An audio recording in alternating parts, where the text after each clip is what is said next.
Live from Utah's Wasatch Front, the pulse of the Mountain West, where the issues that shape your life meet the truth that sets you free. Across Utah, across the Republic, and around the world, welcome. This is KMMU.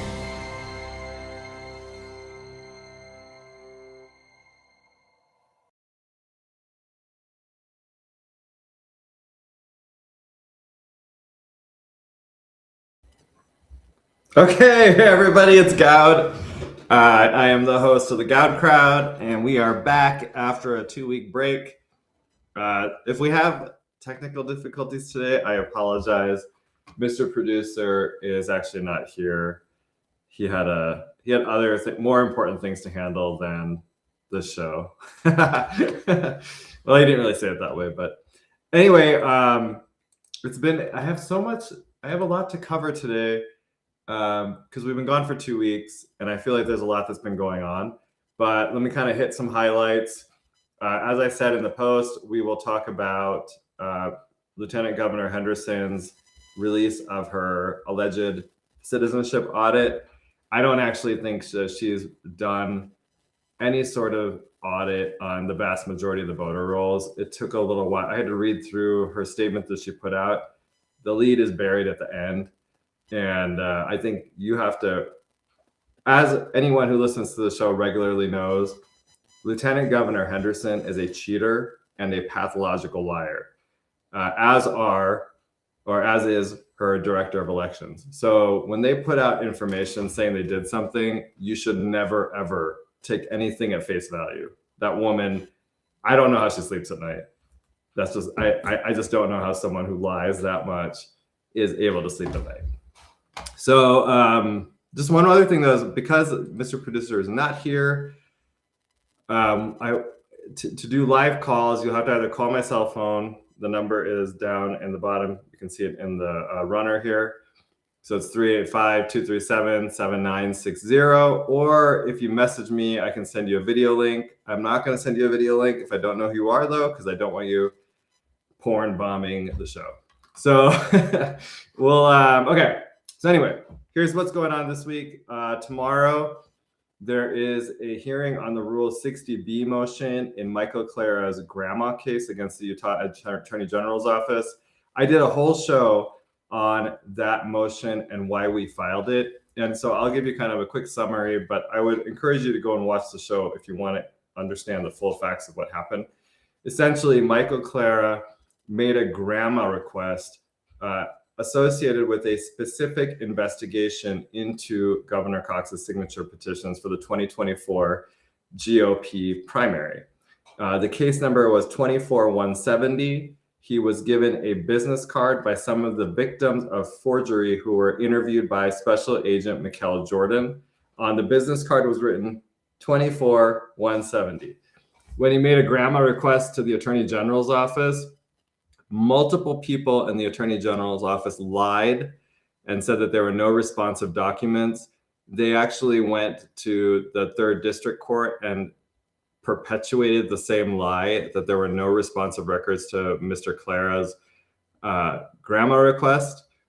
And then after the court entered summary judgment, a whistleblower came forward and handed Michael Clara the full unredacted copy of AG 24170, showing that every single representation by the Attorney General's office through the grandma process, to the State Records Committee at the time, it's been replaced now, and to the 3rd District Court were lies. This is actually important because it raises a question of whether our grandma process is even working and whether it matters, right? If agencies don't have to be honest when they respond to you, then grandma is pointless. So that hearing will be happening tomorrow. It's at 1:30 at the 3rd District Courthouse downtown in Judge Petit's courtroom. So it's open to the public. If people want to come, you can come. I know Phil will be there.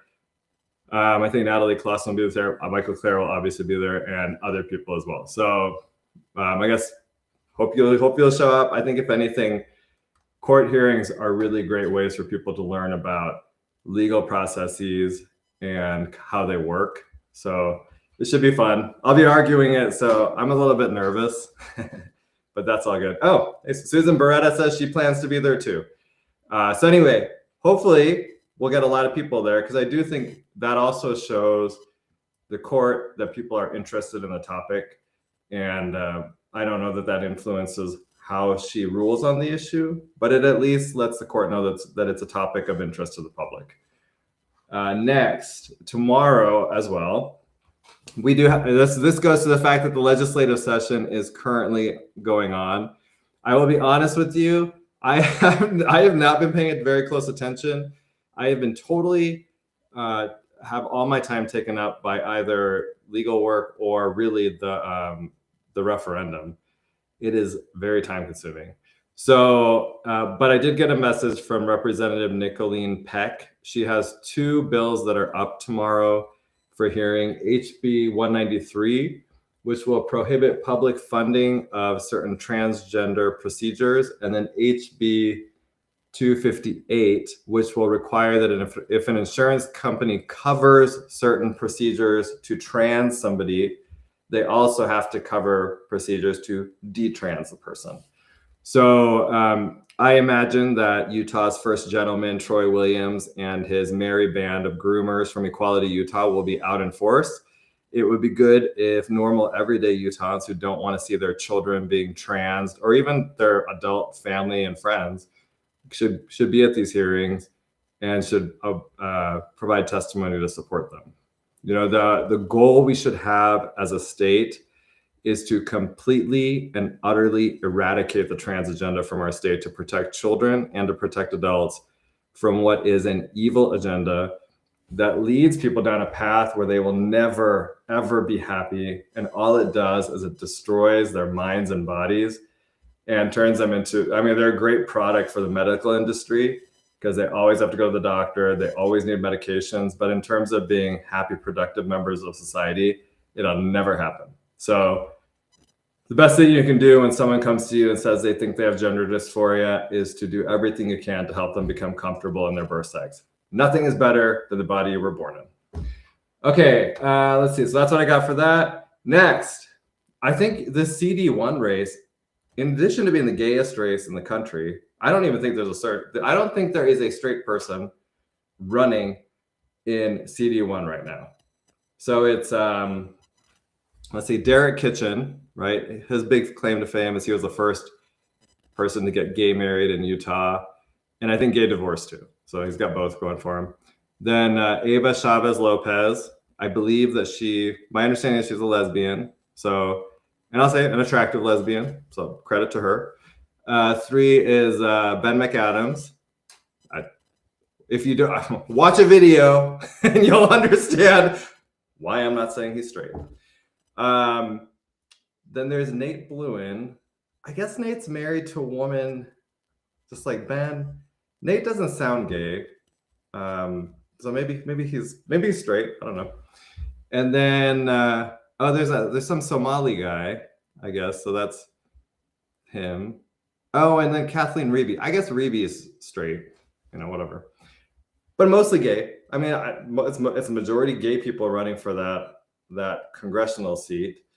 Kind of interesting, but it's also going totally left wing. So I just want to show you this because I saw this video and I was like, oh my God, I don't understand. Like,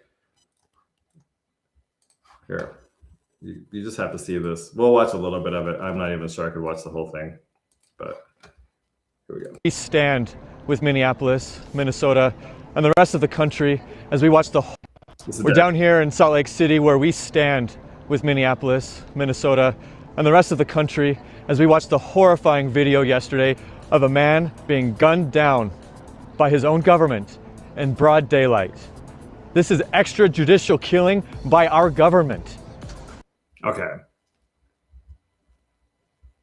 Ben is okay, wait, hold on. Okay. Susan Beretta says might as well ring fence Salt Lake County and put a circus tent over it. Seriously. Caroline says Ben is gay. Question mark. Ben is gay. I guess I would say let's watch the video. I'll show you why I think he is. Okay, just in a minute.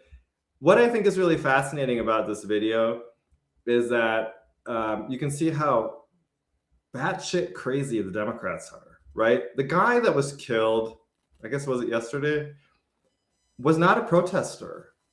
He wasn't protesting.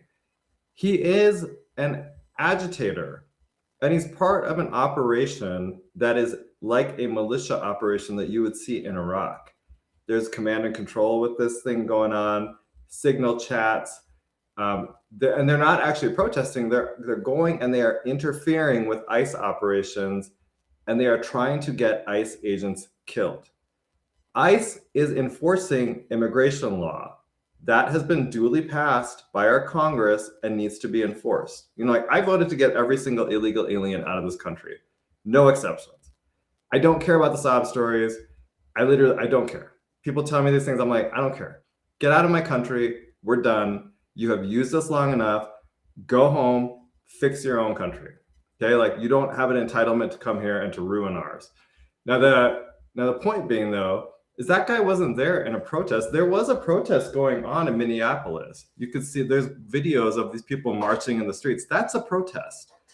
When you are in a law enforcement operation like what they're doing, and you're chasing down ICE agents, you're trying to interfere with their ability to arrest people, that's not a protest. That's interfering law enforcement operations. That's threatening agents, because some of what they're doing is they're actually taking their vehicles and they're trying to box in the agents. And the reason they're doing that is that they are going to turn around and I'm telling you right now, a terror attack is going to happen where one of these vehicles is going to have a bomb in it and they're going to explode it and kill a bunch of ICE agents. People need to understand that these aren't protests. They're not protests. These are militant operations to cause a terror attack in the US. We will have Black Hawk Down in Minneapolis if the Trump administration doesn't take it seriously, and the Democrats are okay with that. You know, like these are totally different things.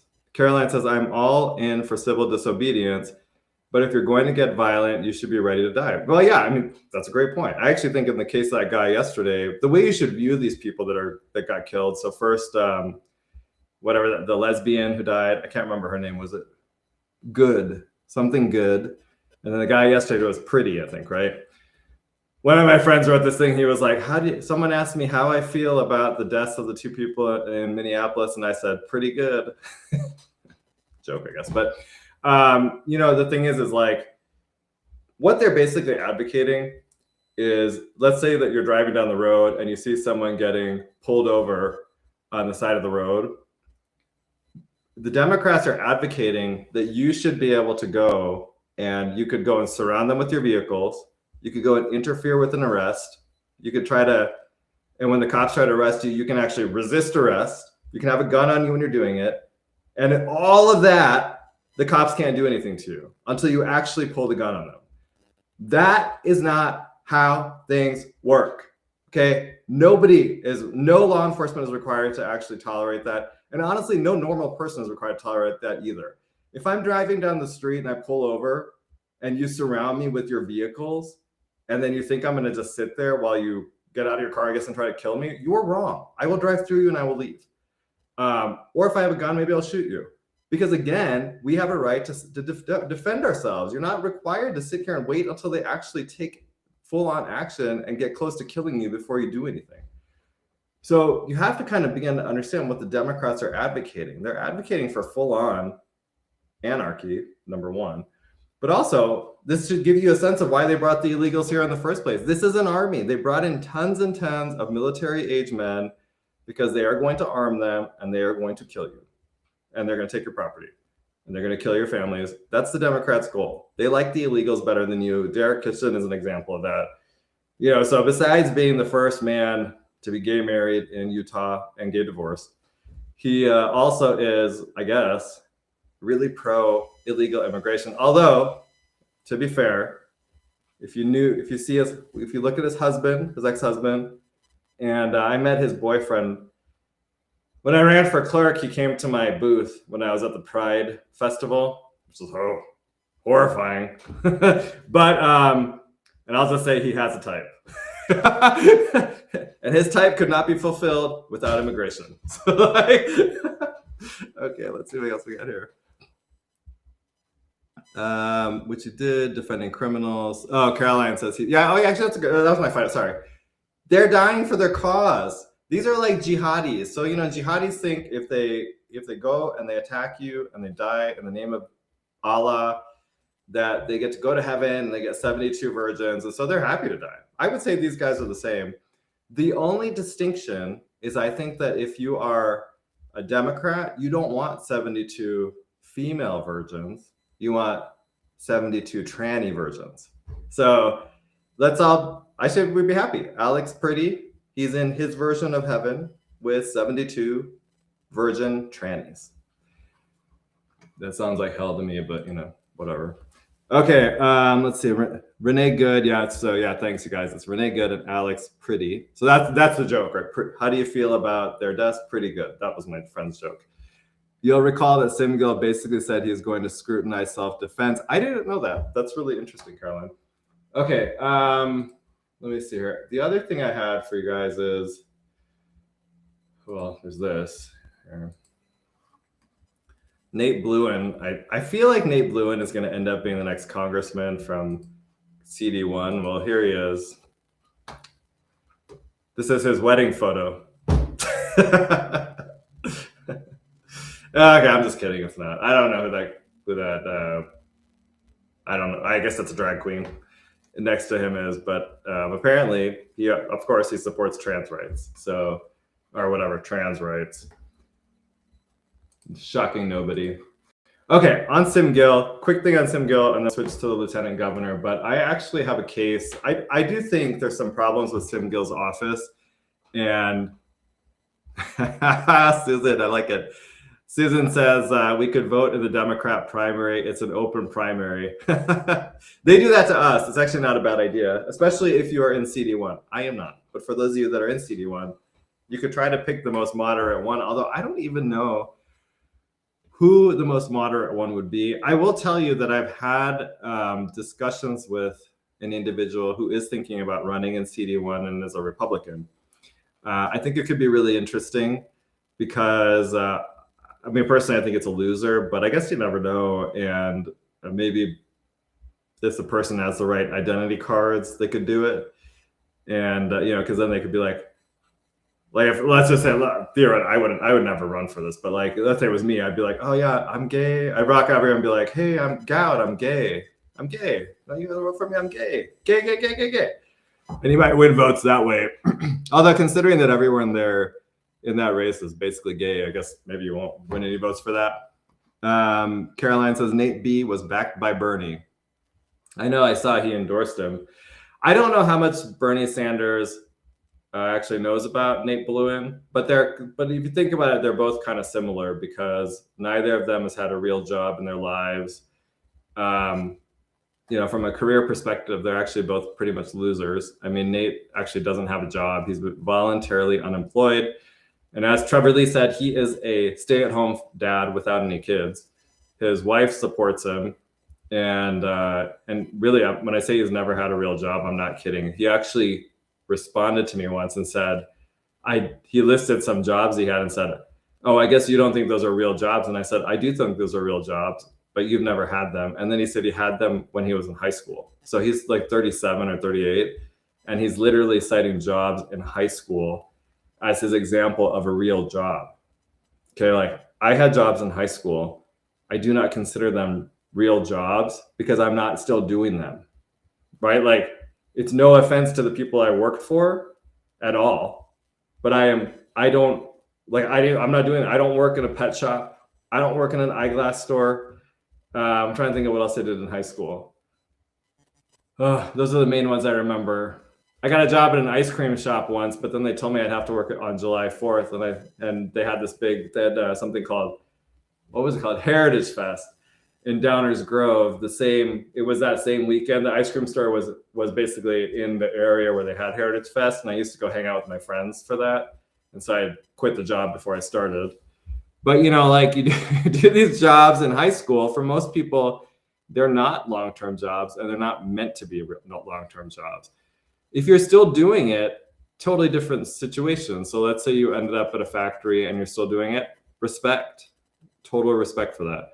But Nate Bluen doesn't have any of that, and he doesn't respect you for doing those types of jobs at all. In fact, he wants to flood the country with illegals, so they take your jobs and they suppress your wages. You said what? Caroline says, what does Nate be trained for? I have no idea. I guess to be a stay-at-home husband.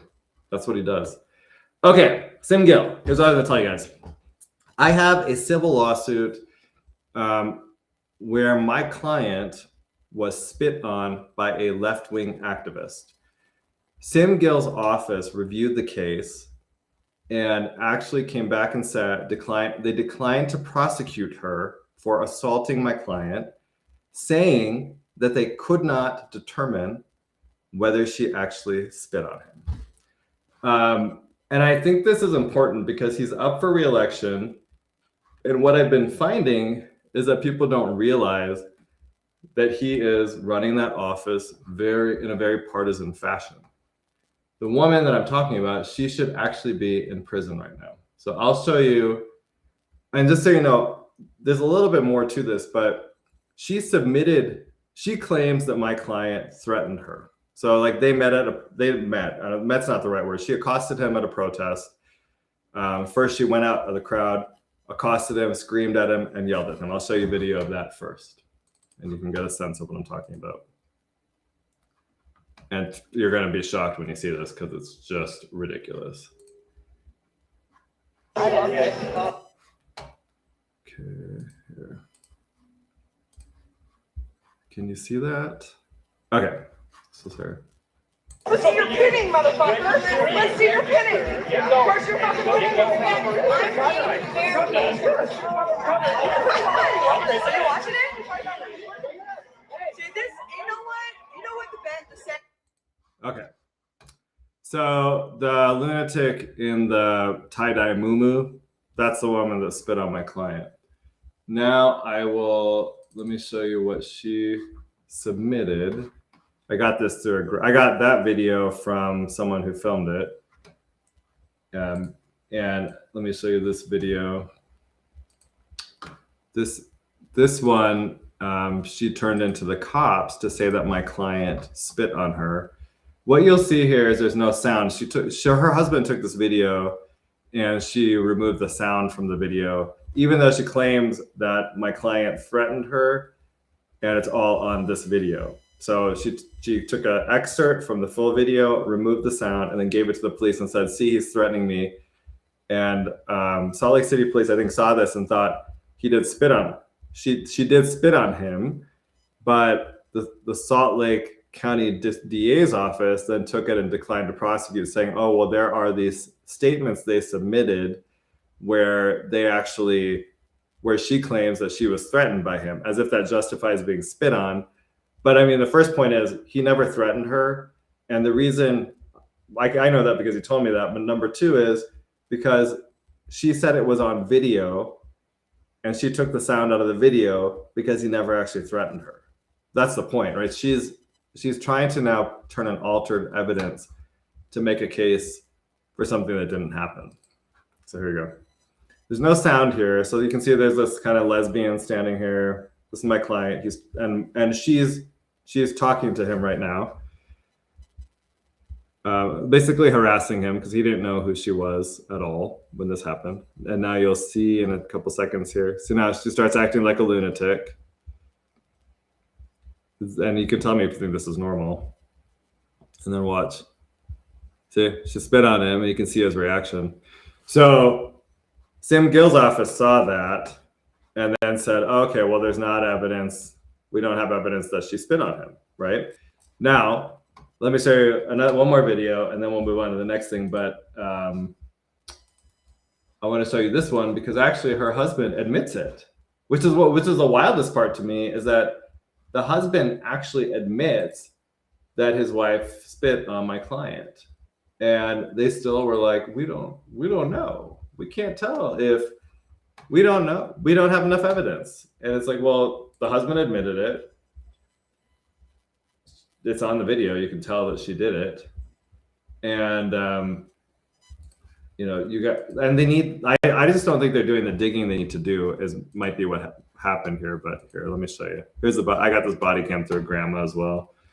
Okay, here you go. Against violence, so that's what we're trying to get to. Yeah. So, but right now we're getting allegations that she's spitting.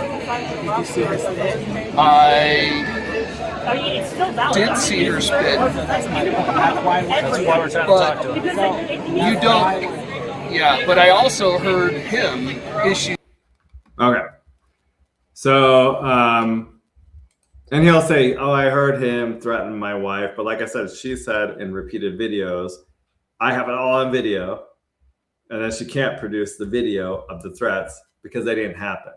But the husband right there admitted that she spit on my client. And for some reason, Sim Gill's office saw that evidence and said, I'm not prosecuting it. We don't have enough evidence. But I think the reason is because he's running that office in a partisan manner, and he is selecting who should be prosecuted. She should be in prison right now.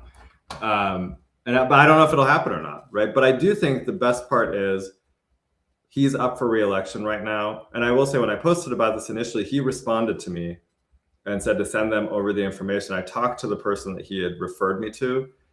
But that guy, I don't even think he really understood he didn't understand the full situation. And I will follow up on this, and told me to give the information to the detective. But I was like, you guys messed up.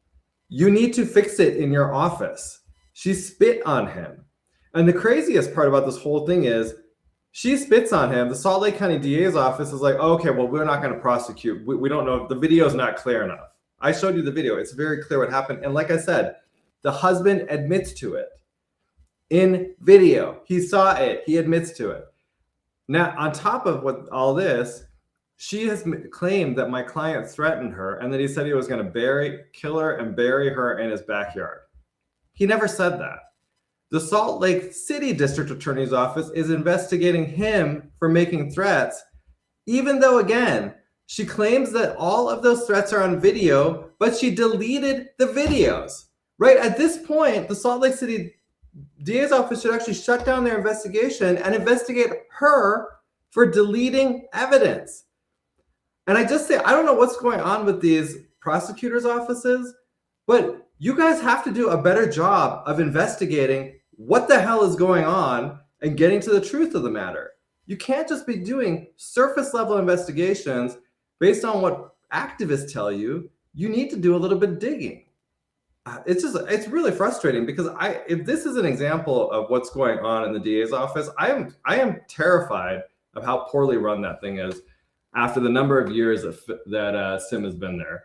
Yeah, it's time for a change. I know there's a Republican running against him. I don't know anything about him, but hopefully he can run a good race. I don't have, I'll just be honest with you guys, I don't have a ton of faith that we're going to be able to win any countywide races this year, because I don't know if there's going to be the funding for it, and I don't know if we're going to have the grassroots activism for it. Just as an example, just to be thinking about kind of how this plays out, right? The press is going to be totally against you. That's just how this works. And so you have to be able to overcome the messaging from the press. Sim is a big fundraiser. He can raise a lot of money. We also ran nobody against the county clerk, and she's a big fundraiser. And she has connections to George Soros. So she will be raking in the dollars and be able to fund other candidates. It was a total mistake not to have someone run against her. But I'll tell you why no one ran against her. It's because Republicans are so stupid. They're so dumb that they constantly are complimenting Lanny Chapman. So instead of, you can go and work with her. Obviously, she's the county clerk. You have to work with her while she's there. But you shouldn't be publicly talking about how great she is. Oh, she's the best clerk in the state. I've heard this from multiple Republicans. First of all, they don't know what they're talking about, but it's just shocking to me that you made it. It's your fault nobody wanted to run in that race. Only an idiot would run in a race like that, because she's just going to play the video of people like, I don't know, like Chris Null or what's her face? Judy Weeks Roner complimenting her, effusive praise. Like, The Democrats don't do that for Republicans because they are 1,000 times smarter in terms of strategy. But our side, this is all they do. They like, and they'll come and tell you stuff like, God, I have to compliment them because otherwise she won't work with me. Why do you think she's not going to work with you? She's the elected clerk. Of course she's going to work with you. She has no choice. So you should want her to do a good job. And if she doesn't, you should criticize her. But if she does a good job, you're not required to go and give effusive praise publicly so that you undermine your ability to recruit candidates the next time she's up for re-election. Why don't you do that for everyone else then? You'll never win a race. So let's see here. We got Disagree Butter says, Gil also never charged the leftist activists that blocked freeway traffic a couple of years ago. Oh, I did not know that. Okay, so that's good to know. People should probably be making a list of these types of issues. Caroline says they don't know because they're too busy engaging in extramarital affairs, allegedly. Is that at the DA's office? I don't know about that.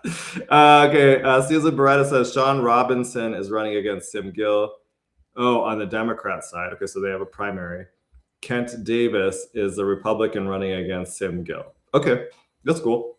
And I will say for my understanding is both the Republican DA candidate and the sheriff's candidate. Well, the sheriff's candidate, I actually know. One of them I know because he was my commander and he retired from the Guard. So he's actually a veteran, really good guy, man wearing.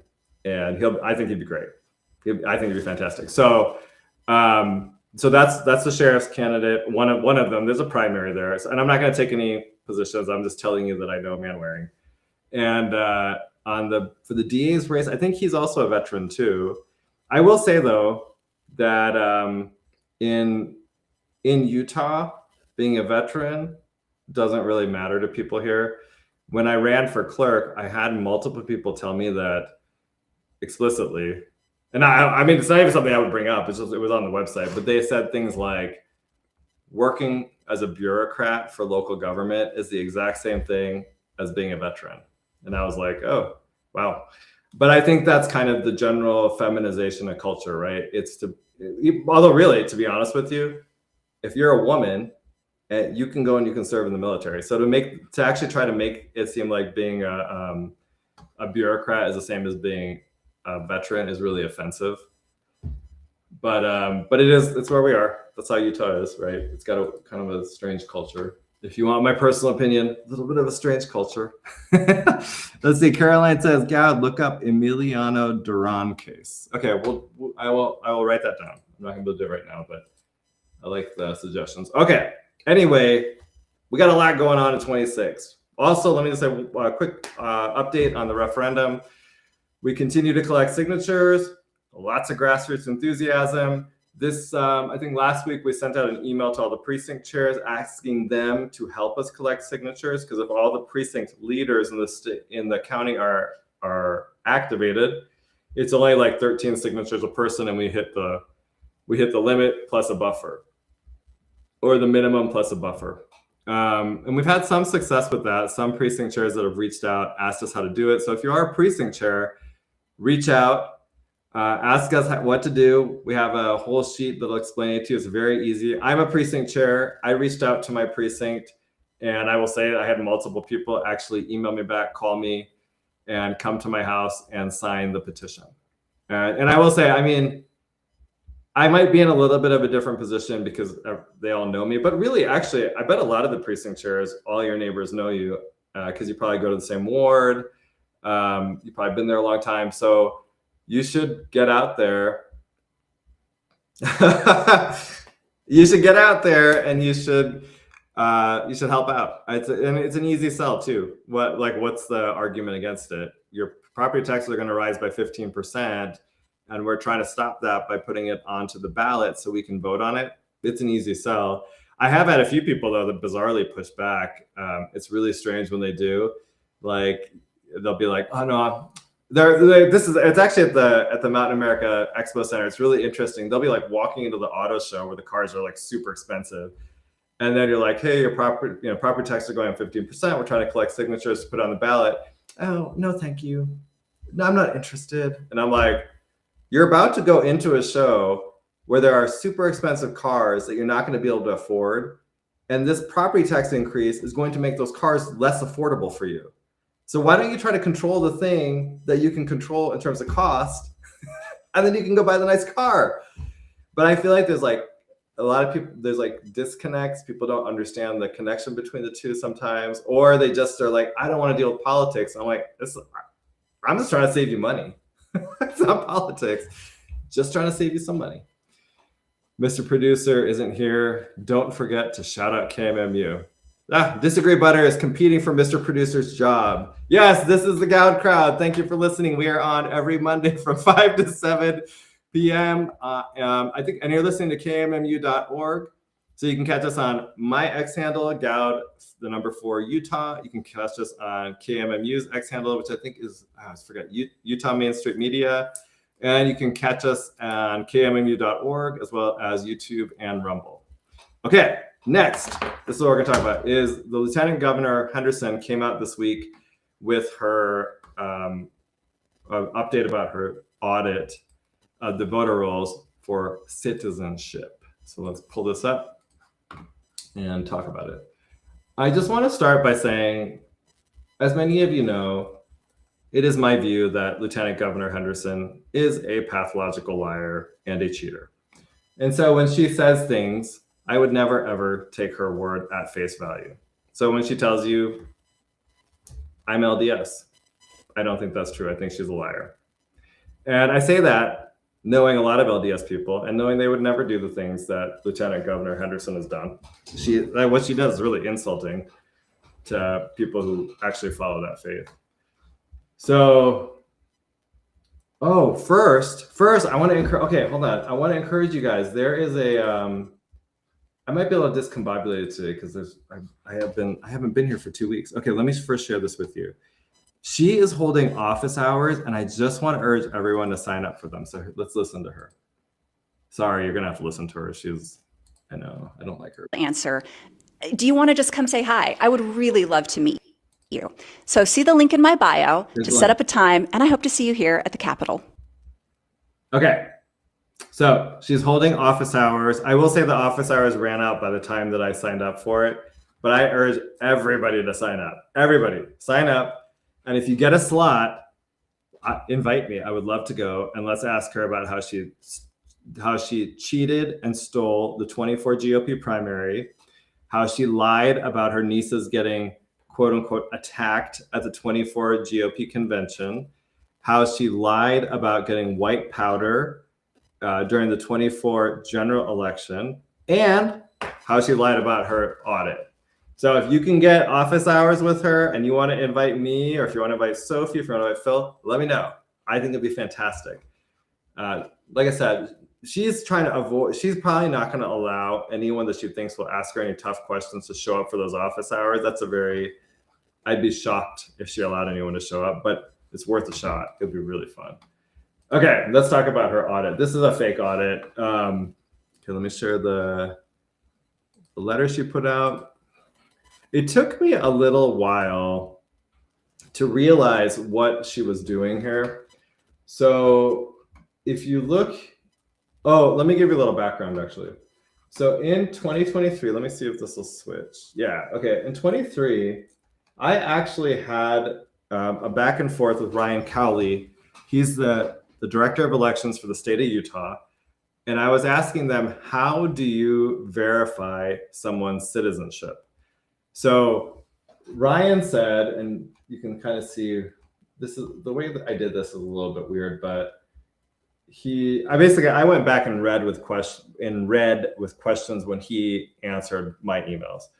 But he said each voter is required to mark whether they are a U.S. citizen and sign an affidavit affirming they are eligible to vote and a U.S. citizen. Unsigned forms are rejected. So that's the first thing. This is basically you're self-attesting that you're a U.S. citizen.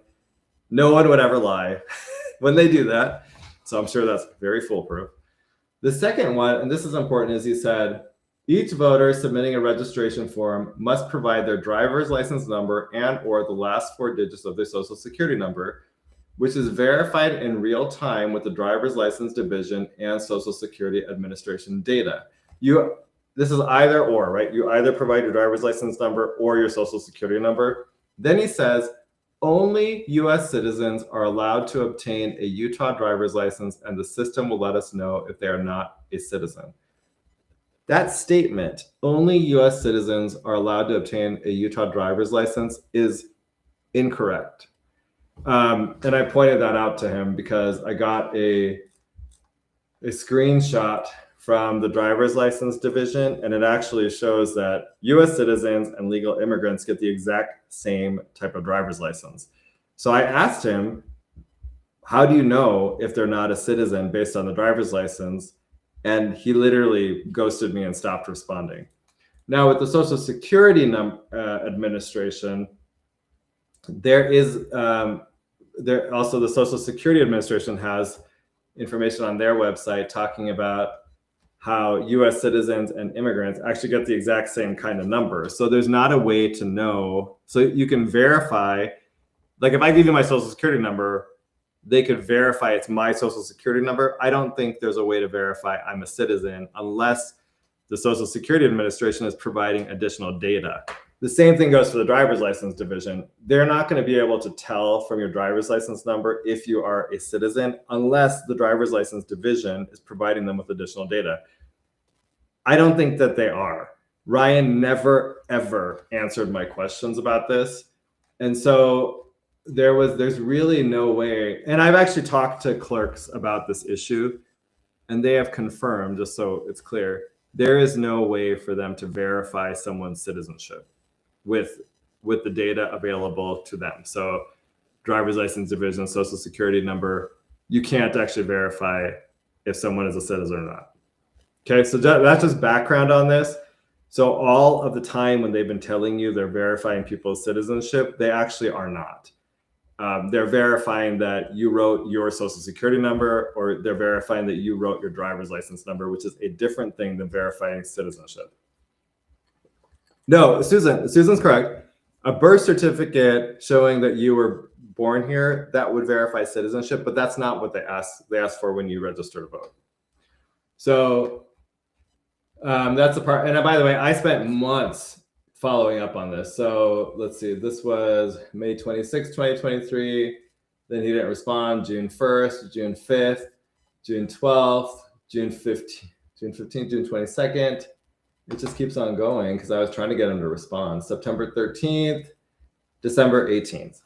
And I might have gone into 2024 too, but I kind of may have lost interest with that. Like I just couldn't, he wasn't responding. There's nothing I could do, right? So then now if you go back to her audit here, I think this letter that she put out varies the lead, and the lead is actually at the end, which is important. So she says, first of all, she does the left-wing thing to do, which is to insult the DHS saved database and say that it is not accurate. Okay, that's fine. But that's a very left-wing thing to do because she's actually a Democrat. So remember us talking about Lieutenant Governor Henderson being a pathological liar? That's another one. She's a Democrat. But the media didn't report on the end part here. And here's my point. Number one, you cannot audit yourself. That does not make any sense. So she's trying to audit her own work. That's not how this works. Number two, you can't audit by doing the exact same thing that you've been doing all this time, right? So she starts out her letter by saying 99.9% of Utah voters are verifiably US citizens. What is that based on? Were you just doing the same thing that you've been doing this whole time that doesn't actually tell you if someone is a citizen? So were you just verifying you have their Social Security number or their driver's license number? Because if that's all you're doing, you're not verifying anyone's citizenship. You didn't verify that 99.9% of Utah voters are US citizens. You verified that you have their Social Security number or their driver's license. That's it. And that's why I think this letter is actually very deceptive. So if you get to the end, this is where I think this is the audit that actually happened. It's this part, I didn't highlight it, it's this part here. She put in, out of 2 million voter records, she has only put in 71,314 of them into the into DHS's SAVE database. The SAVE database is actually what I would consider to be an audit function because you've now pulled it out of your normal procedures and put it into a different one to see if you have verified people's citizenship properly.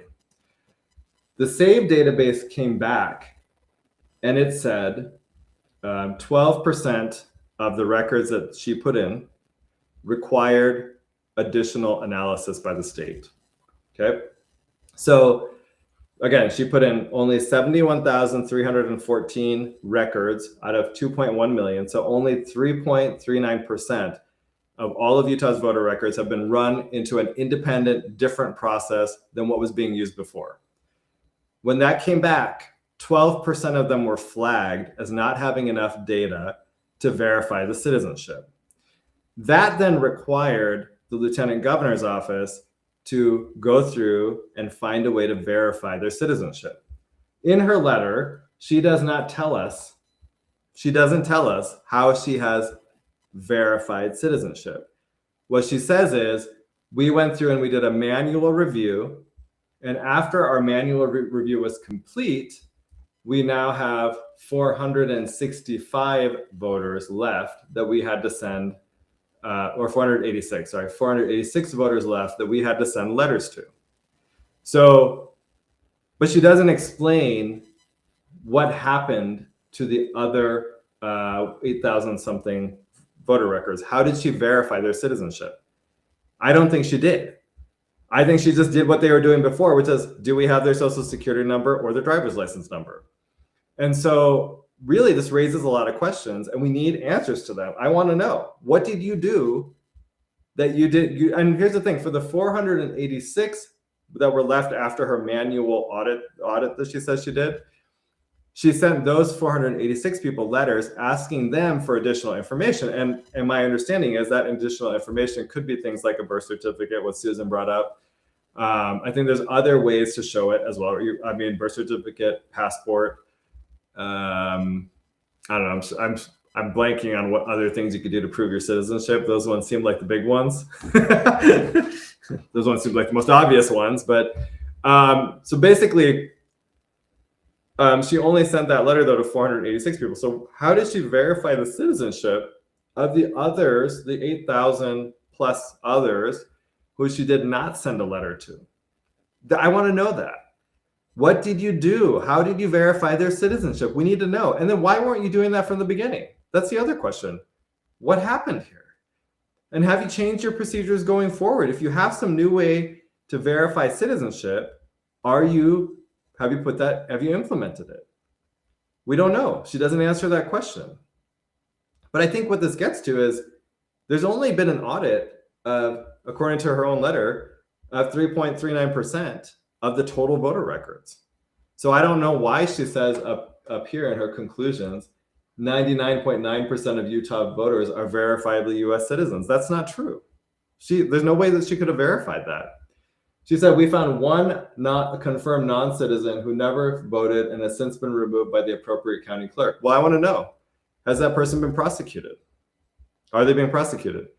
Are they put into a database? I can tell you the answer is no, because when I went back and forth with Ryan Cowley, at that point in time, they had identified, one person who was a non-citizen. He said that they referred the person to a county attorney for prosecution. I asked him, do you keep it in a database? And he said no. I take that to be an open borders thing. Utah is very open borders. I think some of that has to do with the LDS Church, which wants to fill its pews, and for some reason thinks the way to do it is to allow open borders in the state to be invaded. And they're not the only ones. I think the Catholic Church is the same way. But I see that the failure to track that information as being an open borders policy, because that information should be turned over to DHS because the person should be deported, right? If you're a non-citizen and you register to vote, you should be deported. Like, get out. Okay, now I just want to say this. I want to see her run the remaining records through the SAVE database, right? Because if you extrapolate out, so again, she's put in so far 71,314 records into the SAVE database. It came back with 12% of them need further analysis. The 12% is 8,350 voter records that were flagged as not being verified as citizens by the SAVE database. I want to see her put in the full 2 million, because if you extrapolate that out, it'll probably end up that there's about 252,000 voter records that need further review. I am guessing that we'll end up with tens of thousands of non-citizens that are registered to vote in Utah. And it could be higher, to be honest with you. So she didn't do a real audit. What she did is at the bottom of the second page of the letter, is this piece. The rest of this stuff, it's just fluff. And it's fluff because what she's good at communications, and she knew that the press would pick up on these parts because they're left-wing activists like she is. So they're telling you everyone on the voter rolls is a citizen. Well, she didn't. I don't know how she verified them.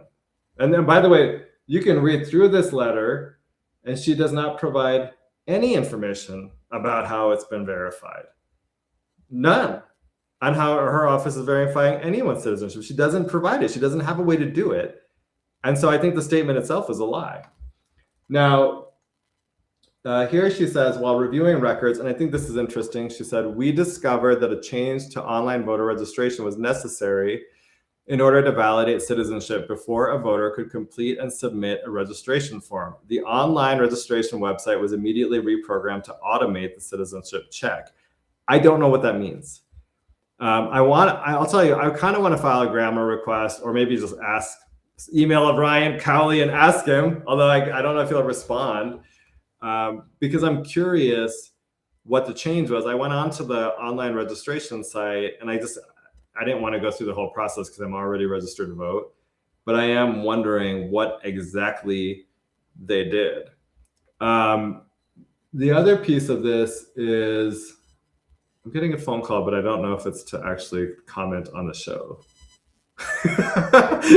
I don't know what to do. If you're calling me, text me and tell me if it's to be on the show, and then I will pick it up. I can't. Otherwise, I can't talk to you right now because I'm on the show. Okay. So, anyway, what I was saying there is that, so I'd like to know, what changes did you make, and how is it verifying citizenship? Again, you can't verify citizenship by just checking someone's driver's license or social security number. You need plus additional information to do it. Now, it's possible under Trump that the Social Security Administration is giving citizenship data. Totally possible. I don't know. But our driver's license division wouldn't necessarily have it, and there's no indications that they're sharing it. So we need more information about what the lieutenant governor is talking about. The other piece of this is, well, I'll tell you the questions I want to know. Okay. I want to know, what is her manual process for verifying citizenship? I want to know, how did she confirm that 8,350 voter records flagged by the SAVE system were citizens without sending them a letter requesting additional information? Like, what information did she use to verify citizenship? When is she going to run the rest of the voter records, over 96% of them, through the SAVE database? I think she doesn't want to, because the first batch came out with 12% that couldn't be verified. I suspect, if I can think about how I suspect she operates, she probably put what she thought were the best records through that system. And so if she actually has to run, I don't think it was random. I'm telling you, I don't think it was random. And so I think if she thinks that if she runs the entire voter registration rolls through the database, that it will actually come back with a much higher number of records that are not, that need additional information. Then I want to know, has she checked to see if people are using duplicate social security numbers? Because that would be an easy check, and I just don't know if she's done it. I know I've seen in other states that there are multiple people registered to vote with the same social security number, and I'm wondering if that's happening in Utah. And then, are we being given accurate information even in her letter? The reality is that this lieutenant governor is hiding information. She is still hiding her signature petitions from the 24 primary election, and she's doing it because the fraud was so obvious that if she showed them to us, we would know that what happened was criminal. Is Can we trust her on anything that she puts out? I would say no. I don't think so at all. But maybe some of you guys disagree with me. So the other piece of it that I thought was interesting is this. She does the whole drama. She's a drama queen. So she says, I guess in 22, she didn't get her primary ballot mailed to her house. Very upsetting for her. She cried. Oh, it was horrible. And she asked someone to look up her voter file to see if I was sent a ballot. They found out that my county clerk had marked me as a non-citizen and inactivated my voter registration simply because I was born overseas. My father served in the US Air Force. I was born while he was stationed at a NATO base in the Netherlands. This gets back to my earlier point. The only reason, there's a couple things. One is, I just want to be real. If someone came to me and said, prove you're a citizen, I got no problem doing it. Okay, like if you want to verify my citizenship for the voter rolls, cool. If I need to carry on my passport because we need ICE agents to run around in Harriman, and so like those of us that are citizens need to keep our passport on us so that we can quickly be like, yeah, I'm a citizen, I'm good with it. Okay, like I'll sacrifice because I want to fix the country, and our voter rolls need to be perfect, pristine. Now, I'll just say this by her is just being a drama queen. And I think some of this is like these liberal women tend to be overly dramatic about how burdened they are by everything that makes them have to do a little bit of work. The second thing is she's putting in this thing about her father being a veteran. Thank you for your service. I don't know what his name was, but I would thank him for his service. But a lot of times what I found when I've run for office before is that people who don't serve in the military, they'll cite to their parents, thinking that makes them a veteran as well. It does not. Okay, and especially I think Lieutenant Governor Henderson is only 3 years older than me. If she wanted to serve in the military, she should have served in the military. You don't get credit because your father was a good upstanding citizen and went and served in the military. Okay, like when and what I'll say is she wants to run for governor in 28. I think that if we don't fix our election system, she's going to cheat and put herself into the governor's position just like she did in this last cycle.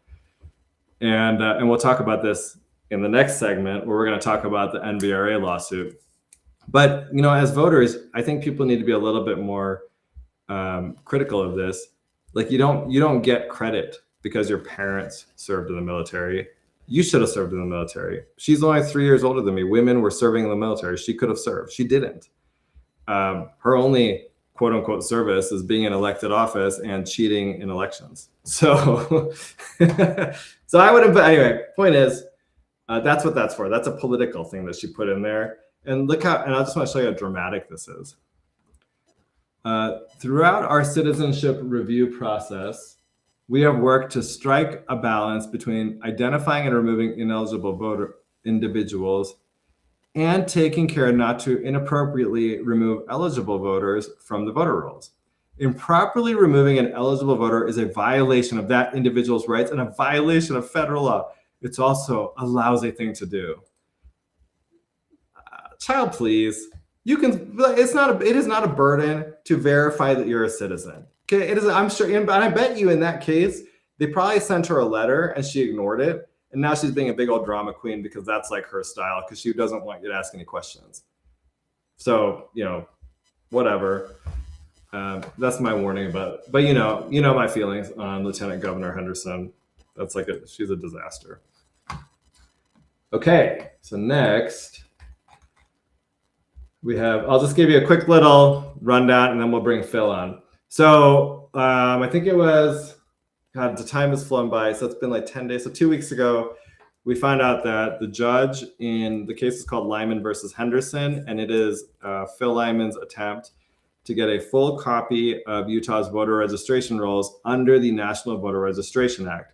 The federal judge, his name is Judge Neufer, dismissed the case saying that Phil, who requested it as a citizen of Utah, so just like anyone else who listens to the show, not as an elected official, but as a normal citizen, the judge said that he does not have standing, Article 3 standing, to be able to bring the case. So the judge said, you met all the statutory requirements, but I, as a judge, have decided there are additional requirements you have to meet, and you don't meet them. When the judge did that, he actually completely eviscerated the NVRA in Utah, and he essentially made it so that nobody is able to access the full voter rolls in the state except for Lieutenant Governor Henderson and other elected officials. So now, because of this Obama activist judge, you do not have access to your full voter rolls. Okay, and with that, let me bring Phil on. We'll talk about the decision and kind of give you a little bit of insight into it. Hey, Phil, how are you? I can't hear you. You're muted. Did I mute you? Hold on. I still can't hear you. Now try. No. I feel like it might be on your end because it's not showing muted for me.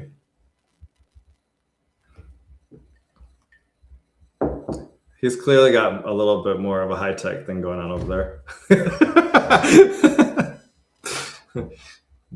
Okay, we'll let Phil bring that up. Do you want me to take you off screen while you do that, Phil?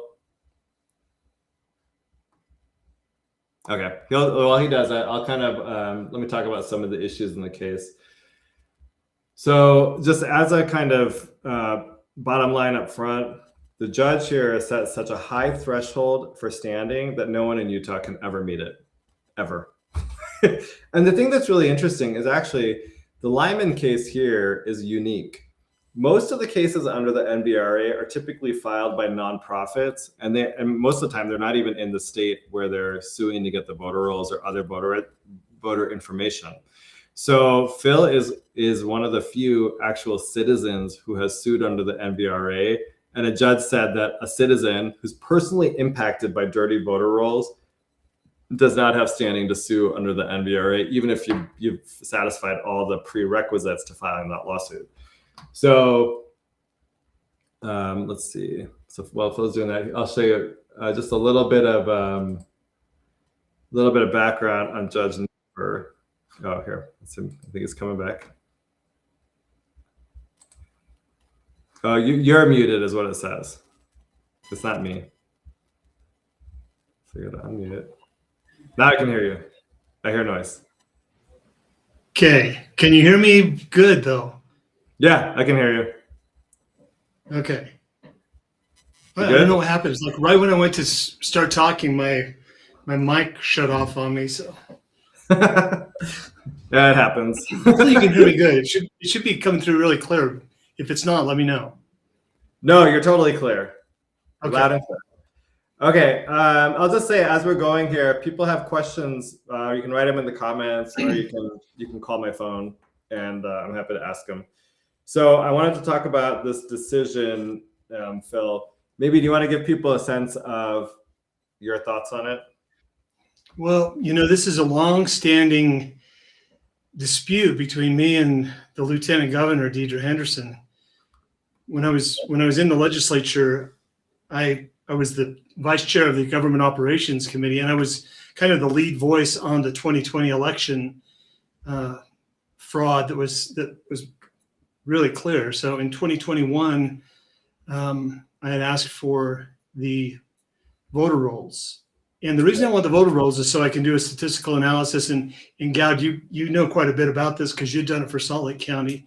And I wanted to be able to do that across the state. Basically, you get the voter rolls and you compare them to the cast vote records by precinct, and you can see where some of the anomalies might be. Mm-hmm. And so I requested those, and she turned me down. So then I did a formal request, and she declined to respond to that one, which is the same as turning me down. I talked to the legislative council, the attorneys, and what she had said in her response back to me on the first time is, I don't feel comfortable giving you these. And they laughed and said, her comfort level has nothing to do with this. She's required by law to provide those. Yeah. And I had requested them as a legislator in my official capacity. I was not running for office for anything. I only wanted to do the statistical analysis that I think is incumbent on legislators to do. If you're going to be on the Government Operations Committee and dealing with elections, you should be able to go and find out do we have clean voter lists? And of Yep. course, I was denied on that. So then, fast forward to up to now, I'm out of the legislature. I request those as a citizen, which I also have a right to do, and was denied. And I think Judge Newfer said, well, if you're in an official capacity, then there would be no question you would get these. But clearly that is not the case either. Yes, I'm trying to find that. So he said, let's see. Oh, let me see if I can find this and I'll read it to people because it was really interesting. Here we go. Okay, so Newfer, part of his basis in this was Mr. Lyman himself has stated he has suffered an informational injury.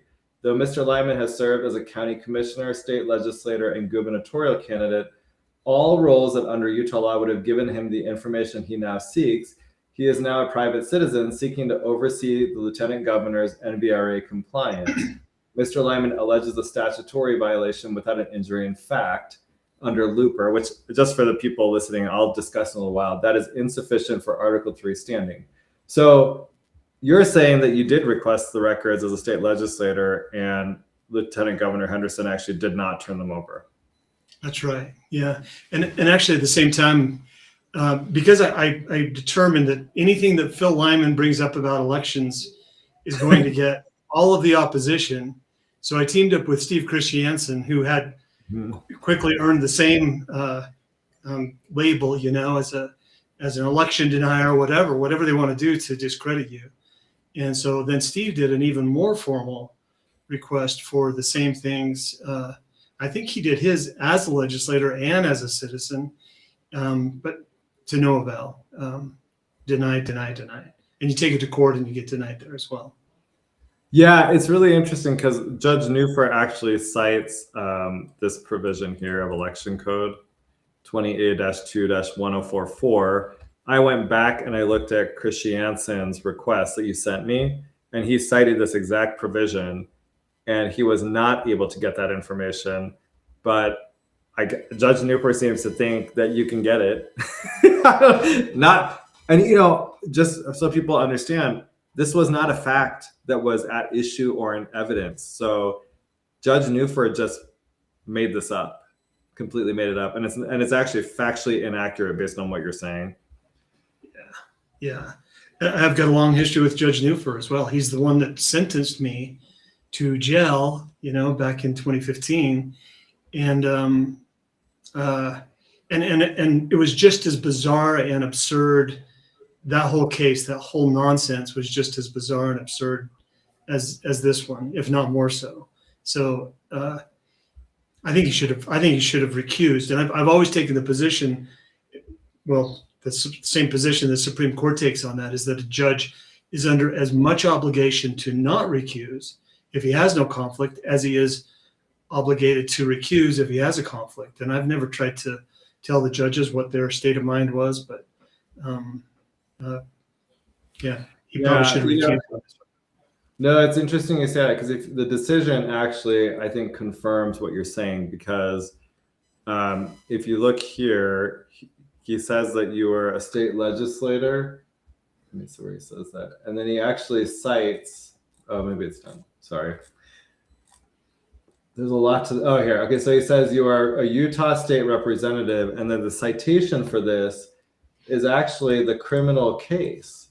And I found this bizarre because, first of all, that's irrelevant.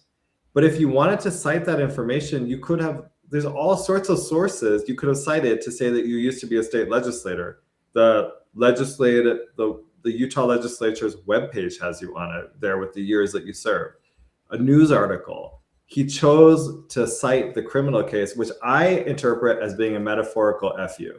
That's how I see it. 100%. When I was going through that federal case, and you know the ropes of these things better than me, but it was my first rodeo in federal court.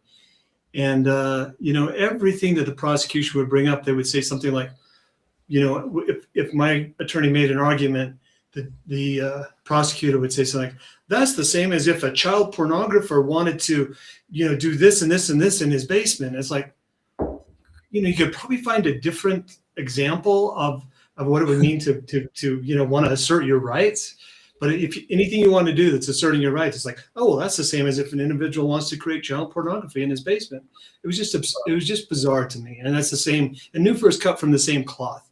You know, I don't mean to disparage anybody, but I went through another hearing with Newfer. It was at the end of COVID, and he announced that he was going to have a special hearing for me to come and justify why I did not submit my tax return to him. And we're going to do it in person so that he could have U.S. Marshals present to incarcerate me and take me to jail. And he's saying all of this while he's waving my tax return in his hand. It's like, Judge, you have my tax return. That's that thing that you've got in your hand, that 1040 form. That is my tax return. And it was just bizarre. There were so many violations. You go through the federal court, and a good friend of mine, an attorney, Jesse Trinidad, told me early on, take no comfort in the fact that you're innocent. This is federal court, and it makes no difference. And I know I'm getting off track here, but they really have license to lie. They just go off the rails on some of these things. And when you're a judge and you're in your black robe and you're sitting up higher than everybody else, you have the appearance of, maybe some piousness or accurate information. But when it comes to Judge Newfer, he's a total activist. And it's bizarre to me that a person would put themselves over and over in that position to, again, and to bring up my criminal case in this case is a big FU, just like you said. Yeah, that's why I saw it and I was like, what the? The other piece of this is he is an activist. I mean, I went and I looked in the same month. Somehow he was actually overseeing a case in New Mexico, and he disqualified the Trump appointed U.S. attorney because they're having the blue slip issue there. And that is a very activist left-wing judge thing to do. They're doing it across the country. So when I saw that, I was like, first of all, I don't know how this judge was actually confirmed or got through the blue slip process. He was under Obama. Somehow we had 2 Republican senators, and they both turned over their blue slips to allow him to be appointed and confirmed to that position. So, and with flying colors, both Lee and Hatch, both with way over the top in their adulation for Newfer. Yeah, it's a problem. It's a broader problem that they're not doing a good job of vetting these judicial candidates. And they are not playing the game like the Democrats do. So the Democrats aren't giving their blue slips for anyone under Trump, even under Biden. Even under Biden, Mike Lee was handing over his blue slips. I don't know what to do when an ostensibly conservative senator is not understanding the strategy and where we actually are today and acting like the other side isn't playing ball. Ostensibly being the key word, I think there, and it's painful to even say that about certain of our representatives. But I mean, what does Forrest Gump say? Stupid is as stupid does, and you do these things. It's like, well, you have to own that. So, and it is. It's just I don't know. With Republicans like the ones we have in Utah, who needs Democrats? Honestly, it's really bad. Okay, so we do have a question for you. This is totally off topic, but Caroline wants to know if you have any idea as to why gas prices have significantly increased in the last 3 weeks. No, I don't have any idea. I've wondered the same thing. I'm expecting them to come down if Trump is successful with the Venezuelan play that he's got going, and if it really does translate to oil. I think that was more about the elections than about oil myself. But if he could break the OPEC grip, I could see gas prices coming down dramatically. And I think that's kind of a common opinion. So maybe this is trying to get some revenue in from the oil that they bought at higher prices before the drop comes. But I fully anticipate by summer we're gonna see some really cheap gas for what it's worth. I mean, for what my opinion is worth, I'd say. Yeah, it's interesting that she said that. I feel like I noticed a big downtrend in gas prices. Maybe the last 3 weeks it's gone up. I will say I don't drive a ton, and so I tend to rarely fill up, so I might not have noticed. I drive a ton, and yeah. and actually, it is interesting. You'll go, and sometimes you go through Price, and they've got the highest gas prices, or Green River. Right now, I think Price Utah has the lowest gas prices in the state. Last time I came through about a week ago. So go Price, Yeah, I do pay attention to those things. I guess where can people find you? Because I think you'll be up here tomorrow. Is that right?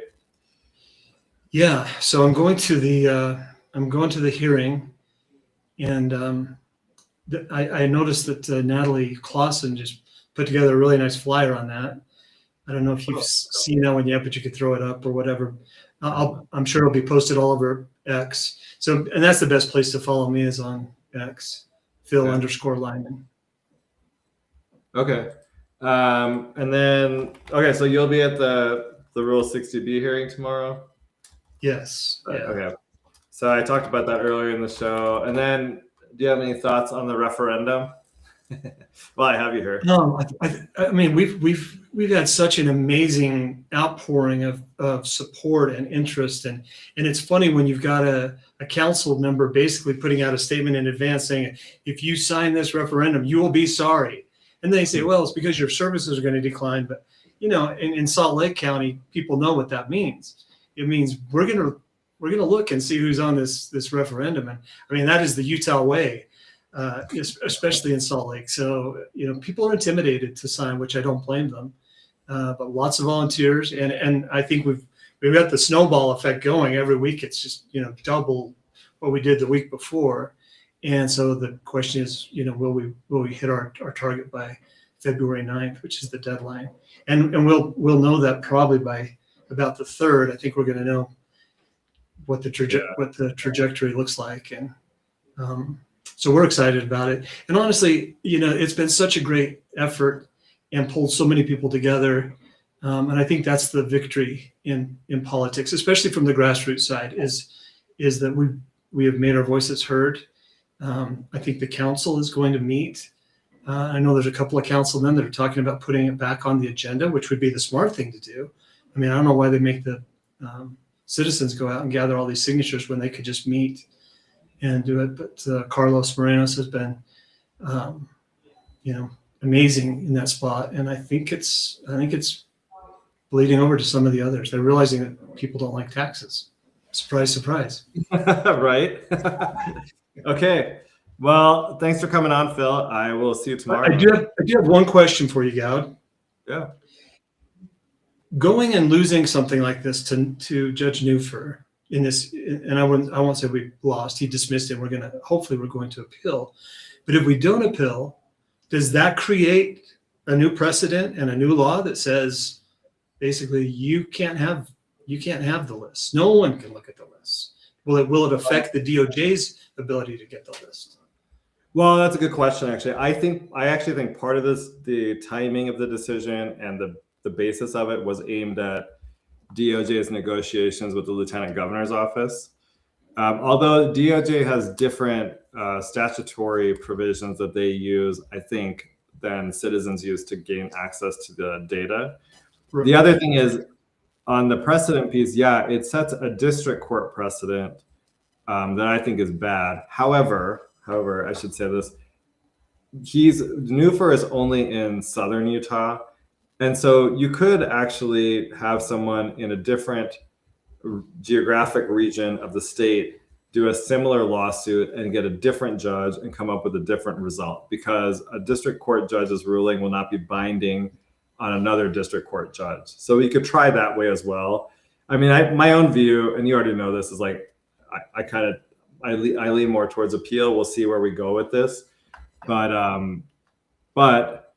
it doesn't totally foreclose it. It just depends on whether the other judges think that his decisions are persuasive or not. And I don't know how they feel about him.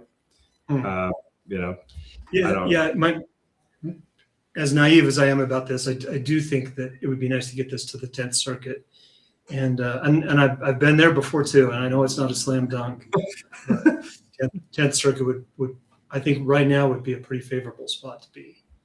Well, I said this earlier. You have like the most unique case out there because it's an actual citizen of a state suing to get the voter rolls under the NVRA. It's a nonprofit doing it. So we have someone who is personally impacted by dirty voter rolls saying, I want to see the voter rolls. I want to make sure they're being properly maintained.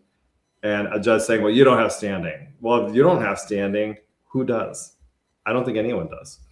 Yeah, I think that's such a logical conclusion.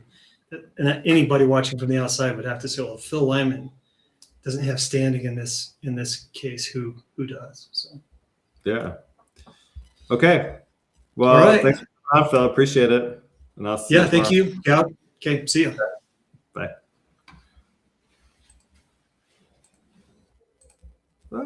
Sorry. Okay. So there you go. I think let's see, I have a few more things to say about this case. Let me just pull up my notes here. I'll just give you a little bit more of the legal side of this, but basically, so Judge Neufer's decision, it was a motion to dismiss. So this is your initial phase of the case. We filed the complaint. We also filed a motion for summary judgment, which would have, if we won it, would have actually meant that the case was decided in our favor. But they filed a motion, they meaning the Attorney General's office, on behalf of the Lieutenant Governor's office, filed a motion to dismiss, saying that Phil does not have standing. Well, Judge Neufer ruled in their favor, and the decision that he relied on is called Laufer versus Looper. And the Looper, in that case, Laufer was a tester, and she lived, I think, in Virginia, and she would call up hotels across the country and try to make reservations and then see if they were ADA compliant. She had no intention of staying at the hotels. It was just testing. And then the law firm, if she found that they had an ADA violation, the law firm would go threaten them with a lawsuit and then try to get settlement money out of it, if that makes sense to you. And so that's what he was doing. He was calling she was calling these hotels all across the country. She called one in Colorado. She did that. And the 10th Circuit said, look, you don't have standing in this case, because while they have violated the ADA, you can't show any sort of injury because you have no intention of going to that hotel, right? This is just being done to cause for legal fees, essentially. So in this case, according to Judge Neufer, if you're a voter, you are just like that tester person. So if there are actually bad voter rolls out there, or voter records, and there are people voting illegally, you're like a tester. It doesn't impact you personally. And I just want to add, Congress itself actually set the parameters or the thresholds you have to meet to be able to file that NVRA lawsuit. Phil met all of those according to Judge Neufer. The courts are adding this additional injury that's required under saying to get Article 3 standing, you have to do this additional thing. Well, that's not what Congress intended. And I do think that's a problem. Now, we're not going to be able to fix this with the current Congress because, I mean, they don't do anything. So you're definitely not going to fix it. But it's problematic that I see this as activism. You're saying standing requires all these additional things. Well, Congress didn't say that. What the courts are actually looking for when they say standing is that there is some sort of actual dispute between the two parties, that you're not just suing to say they violated the law. Well, here there is a dispute. We have, as citizens of Utah, a right, a statutory right that Congress has given us to those documents, despite fulfilling the statutory requirements. And what they are is you have to request the documents from the head of elections. Phil did that. We were not required to, but we went through the entire GRAMA process trying to get these documents. They did not give them to us. We then filed what's called a notice of violation under the NVRA. That gives the Lieutenant Governor's office, I think, 90 days to comply. Or it might be 60 or 90, I can't remember. She did not comply. And then we filed the lawsuit. Court says, yes, you met all the statutory requirements. That is the injury. The injury is you didn't get the information that you were required. It's called an informational injury, and that should be sufficient under the NVRA. You're not required to show anything else. Now, what's happening is activist judges like Neufer are trying to add all these additional requirements because they don't want you to have the data. he is a left-wing activist. And so for him, I think this is just, he doesn't think you should have the data. He thinks his sister, his sister in arms, Lieutenant Governor Deidre Henderson, should be able to control the voter rolls, and no one should be able to see those. And the practical impact of this, and I think this is important, is that, let me see, I have this somewhere, is there was one, there's a state board seat, it's state board seat 8 or 5, that's up for election this year, and you can only see, I think 24% of the voter records in that district are public or are public. 76% are private or withheld. So the general public cannot see 76% of the voter records in State School Board District 5. In Utah County, over 60% of the voter records are now private or withheld. That means if you're a regular citizen and you go and you request the voter rolls, you'll get less than 40% of them.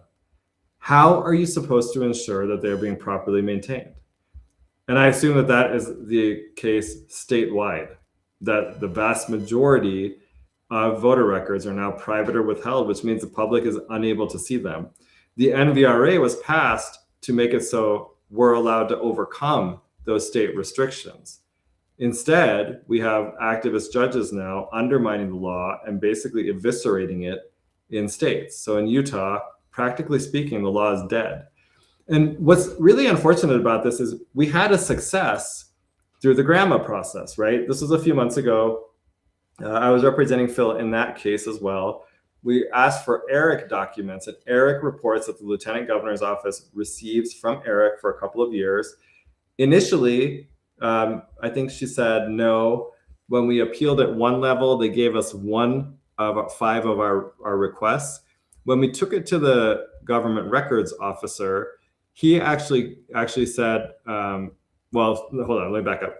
The Attorney General's office argued that you cannot invoke the NVRA in the GRAMA process. And then they also argued that we're not entitled to any of the documents. Well, the government records office actually ruled that yes, you can invoke the NVRA during the GRAMA process, meaning that anybody listening to this can go and request these documents under the NVRA through the GRAMA process. And then they granted us 3 of our 5 document requests. Now, with this new decision, I still think we can do it through the GRAMA process because that judge was talking about federal standing, not GRAMA standing. There's no standing requirement for GRAMA. You have a statutory right to file to get GRAMA documents. To get documents through GRAMA. And so you just have to fulfill those statutory requirements and keep appealing. There's no standing requirement. You're not required to show injury. You are entitled to the documents. The same thing applies to the NVRA. And that is what's frustrating about this. So let me see. So the thing is in this case, we anticipated that there had been judges that were requiring people to show additional injuries besides just the statutory violations. And so we had actually alleged that there were downstream effects to Phil from not getting this information. It was really bizarre. The judge says, and I want to read this because I think it's important. Mr. Lyman attempts to allege downstream consequences, but it makes no real difference. The consequences Mr. Lyman cites simply repackage his core claim, a desire to monitor and sue the Lieutenant Governor for alleged NVRA violations. That's not what Phil said. He's trying to monitor the voter rolls. We actually did not want to sue. That's why we went through the GRAMA process. So he's even wrong on this part of the decision. We didn't have to go through the GRAMA process. We did it because we were trying to avoid unnecessary litigation. It's the Lieutenant Governor's office who wants litigation. If you notice, she's hiding tons of documents, folks. This woman is trying to make our election system as opaque as possible, so you have no idea what's what, right? Like who's actually winning. This is one example, the voter registration rolls. We can't see them. Instead, she puts out some fake letter telling you about a citizenship audit she does. Our press, people like Robert Gerke, just throw it up into a newspaper article without asking tough questions of her to dig into this, to find out what she actually did. And now some portion of the population, they'll actually fall for this. right? For the 24 GOP primary, she cheated and stole that election. Now we're past it. There's no way to get her out of office, but she still won't let us see the signature petitions that she and Governor Cox used to do that. We all know they didn't have the signatures. They knew. Let me put it this way. I know that they know that I know that they know they didn't have the signatures. And they knew they didn't have the signatures at the beginning. This did not take a long time to know because it was obvious on the signature petitions. They could just look at them and tell that the same person signed multiple entries. That is why she will not disclose the signature petitions. It's not to protect voter data. She doesn't care about that. It is because she knows it's so obvious. When people see it, they'll be like, this was criminal, what happened? And they will destroy, and her political career will be dead. It should be dead anyway. But right now, what she can do, if she doesn't actually disclose those petitions, is she can go on, she can kind of do the whole, I'm a good mother, I'm a good wife. I don't think she's either. But, you know, that type of a thing, those kind of indications that she's LDS, and then have people say, oh, she must be a good person, even though she's a bad person. That is a bad person. So hopefully people don't fall for it. But the point is, like, we need transparency. So like, that these should be basics when it comes to your election system. And if she cheated and stole the 24 GOP primary outright, then what other elections do you think she's stealing? Do you trust this person to run an election? And the reality is, in order to get away with it, there's other people that were involved. I just don't know. Like for example, I think Ryan Cowley, the director of elections, is involved. He knows what happened. And he's sitting there pretending like he's a good guy. But like I showed you, the minute you actually, if you're willing to go in and you're willing to analyze and you're willing to ask tough questions, instead of trying to engage with you, they'll just shut down and stop responding. Okay, like that's what happened when I asked them about the social security numbers and the driver's license numbers. They just stopped responding because the answer is they're not verifying citizenship. They have no way to do it. Susan says when the scrutiny is on her, she'll conjure up another white powder envelope arriving at her office. Seriously. I bet her husband sends them to her. It's probably part of their love language. Okay. So let me keep reading. I got a little distracted, I guess. So the judge then says, and I think this is offensive, therefore, like in Looper, like I said, in Looper, this tester, her name was Loffer, was just calling people across the country, hotels, no intention of staying there. So you could argue there's no injury to her, right? So if she calls a hotel in Colorado and they're not ADA compliant, but she's not planning on going there, obviously she's not injured. That is not the same as Susan Beretta in Salt Lake City trying to request the voter rolls to make sure that there are not illegal voters on there, and that her vote is actually being counted properly. So it says, therefore, like in Looper, Mr. Lyman merely seeks to see if the lieutenant governor's office follows the NBRA, which is no different than Miss Loffer trying to see if Elks Run In followed the ADA. I mean, that's so offensive to regular everyday voters in Utah. I take personal offense to that. That's how offensive I think that is. He's just diminishing our concerns that our election system is being run properly and then eviscerating our federal right to get that data. The 10th Circuit squarely rejected analogies to FOIA, instead holding that plaintiffs alleging informational injuries must demonstrate some relevance of the withheld information beyond the lawsuit itself and identify downstream consequences from the regulatory violation. And his analysis is wrong. If you read the opinion, you can tell he wanted an outcome. And so all the analysis revolves around getting to that predetermined outcome he wanted.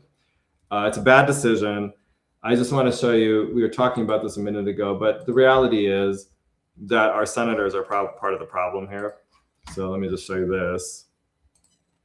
It's frustrating because, you know, what'll happen is when the next election comes around, we'll have Mike Lee will probably he had problems last time. I don't see it being any different this time. But the majority of Utah's federal judges were appointed by Democrats. And the entire time we have had Republican senators. And you understand that's not the case in blue districts. So you go to Nevada, they have Democrat senators, they don't have any Republican appointed judges. You go to Colorado, they don't have a Republican appointed judges because their senators do not give their blue slips to Republican presidents. But our senators do. And I just think, I'll be honest with you, I won't vote for anyone that's doing this.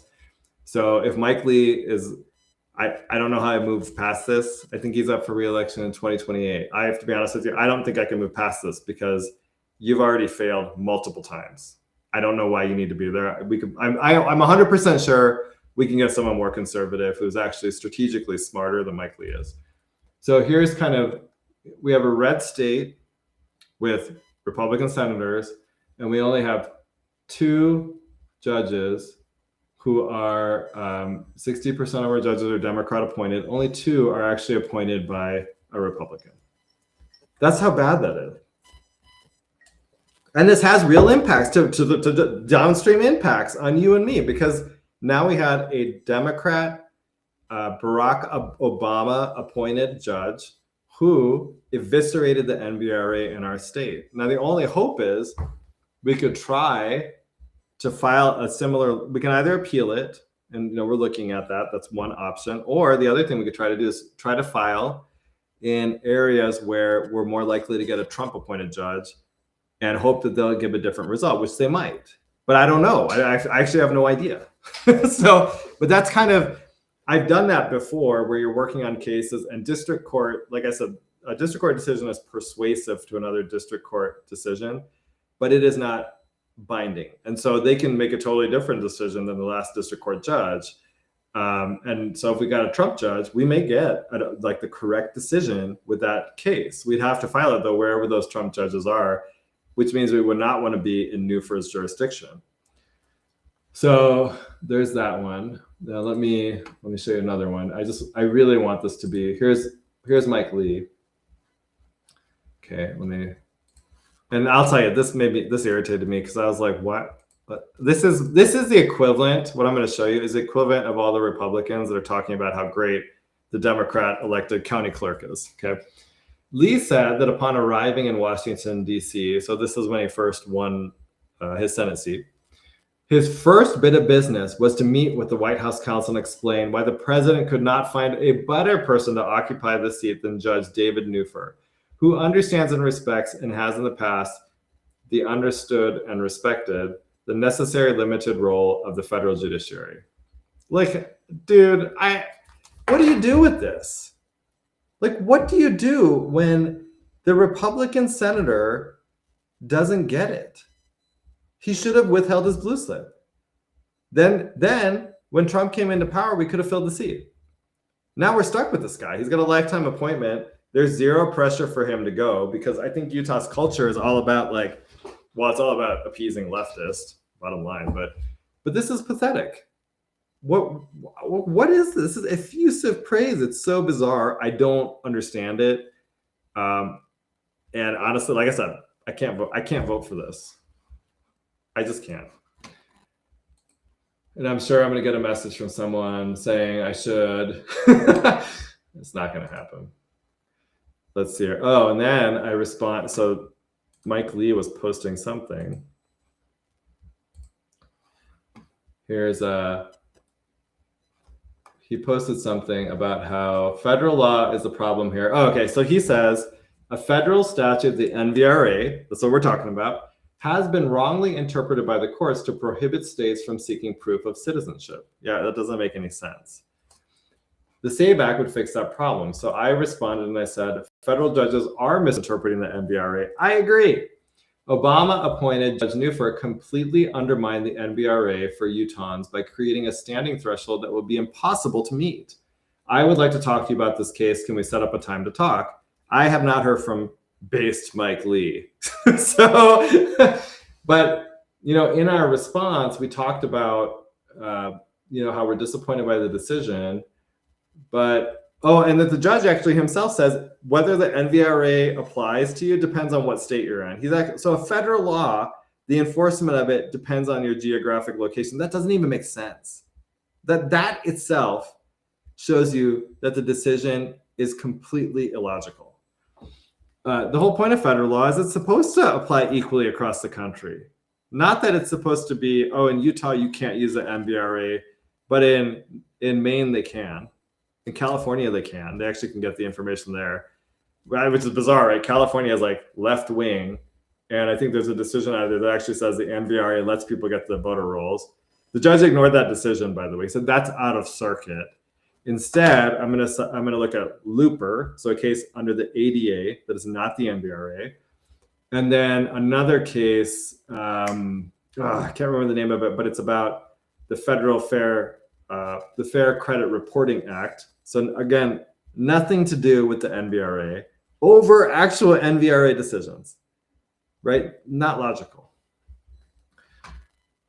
So, okay, so that's that.